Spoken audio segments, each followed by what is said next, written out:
Hello, welcome back to our channel. ഇന്നത്തെ വീഡിയോയിൽ നമ്മൾ അപ്പത്തിൻ്റെയും ഇടിയപ്പത്തിൻ്റെയും ഒക്കെ കൂടെ സൂപ്പർ കോമ്പിനേഷനായ ചിക്കൻ സ്റ്റ്യൂ ആണ് ചെയ്യാൻ പോകുന്നത്. വളരെ കുറച്ച് സമയം കൊണ്ട് തന്നെ ഇത് നമുക്ക് റെഡിയാക്കി എടുക്കാൻ പറ്റും.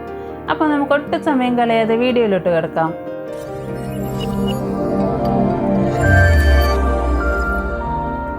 സ്റ്റ്യൂ തയ്യാറാക്കാനായി ഞാനിവിടെ 1.5 കിലോ ചിക്കനാണ് എടുത്തിരിക്കുന്നത്. അത് കഴുകി വൃത്തിയാക്കിയ ശേഷം നമുക്ക് ഒരു കുക്കറിലേക്ക് ചേർത്ത് കൊടുക്കാം.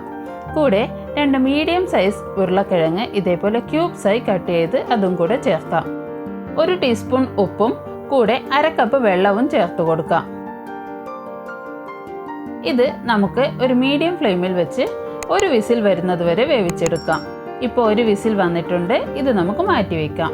ഇനി മറ്റൊരു പാത്രത്തിൽ നമുക്ക് 4 ടേബിൾ സ്പൂൺ എണ്ണയൊഴിച്ച് എണ്ണ ചൂടായി വരുമ്പോൾ അതിലേക്ക് 2 സവാള ഇതേപോലെ നീളത്തിലരിഞ്ഞ് ചേർക്കാം. കൂടെ 1 ഇഞ്ച് വലുപ്പത്തിലുള്ള ഇഞ്ചി ഇതേപോലെ നീളത്തിൽ കട്ട് ചെയ്തെടുത്തതും 6-7 പച്ചമുളക് നീളത്തിലരിഞ്ഞതും 10 അല്ലിയോളം വെളുത്തുള്ളി അരിഞ്ഞതും ചേർത്ത് കൊടുക്കാം. 2 തണ്ട് കറിവേപ്പിലയും ചേർത്ത് ചെറുതായി ഒന്ന് വഴറ്റി കൊടുക്കാം. ഇതിലേക്ക് 2 ടീസ്പൂൺ ഗരം മസാലയാണ് ചേർത്ത് കൊടുക്കുന്നത്. ഇത് വീട്ടിൽ തന്നെ പൊടിച്ചെടുത്ത ഗരം മസാലയാണ്. പട്ട, ഗ്രാമ്പു, ഏലക്കായ എന്നിവ ചെറുതായി ഒന്ന് ചൂടാക്കിയ ശേഷം പൊടിച്ചെടുത്തതാണ് ഇത്. ഇതിലേക്ക് 2 ടേബിൾ സ്പൂൺ മൈദ കൂടെ ചേർത്ത് കൊടുക്കാം. സ്റ്റ്യൂ തയ്യാറാക്കി എടുക്കുമ്പോൾ നല്ലൊരു തിക്നെസ് വരാൻ വേണ്ടിയാണ് ഇങ്ങനെ മൈദ ചേർത്ത് കൊടുക്കുന്നത്. ഇനി ഇതിലേക്ക് 1 ടീസ്പൂൺ കുരുമുളക് പൊടിയാണ് ചേർത്ത് കൊടുക്കുന്നത്. കുരുമുളക് ചെറുതായി ഒന്ന് ചൂടാക്കിയ ശേഷം തരിതരിപ്പായി പൊടിച്ചെടുത്തതാണ് ഞാനിവിടെ ചേർത്ത് കൊടുക്കുന്നത്. നിങ്ങൾക്ക് നല്ല എരിവ് ആവശ്യമാണെങ്കിൽ 2 മുതൽ 2.5 ടീസ്പൂൺ വരെ ചേർത്ത് കൊടുക്കാം. ഇതും ചേർത്ത് ഒന്ന് നന്നായി വഴറ്റാം. ഇനി നമുക്ക് വേവിച്ച ചിക്കനും ഉരുളക്കിഴങ്ങും ഇതിലേക്ക് ചേർത്ത് കൊടുക്കാം. ഇത് നന്നായി ഒന്ന് യോജിപ്പിച്ച് ചെറുതായി തിളച്ച് തുടങ്ങുമ്പോൾ നമുക്കിതിലേക്ക് 1.5 കപ്പ് തേങ്ങയുടെ 2ാം പാൽ ചേർത്ത് കൊടുക്കാം. തേങ്ങാപ്പാൽ തയ്യാറാക്കാനായി ഞാനിവിടെ ഒരു വലിയ തേങ്ങയാണ് ഉപയോഗിച്ചത്. ഗ്രേവി നന്നായി കുറുകി വരുന്നത് വരെ തിളപ്പിച്ചെടുക്കാം.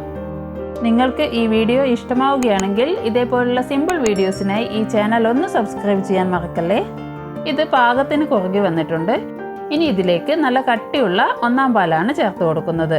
ഇത് നമുക്ക് ലോ ഫ്ലെയിമിലിട്ട് ഒരു 5 മിനിറ്റോളം കുക്ക് ചെയ്യാം. ഇത് തിളച്ചു പോകാതിരിക്കാൻ ശ്രദ്ധിക്കണം. ഇങ്ങനെ തിളച്ചു പോയാൽ നമ്മൾ ചേർത്ത തേങ്ങാപ്പാലൊക്കെ അങ്ങ് പിരിഞ്ഞു പോകും. അവസാനമായി ധാരാളം കറിവേപ്പിലയും ചേർത്ത് കൊടുക്കാം.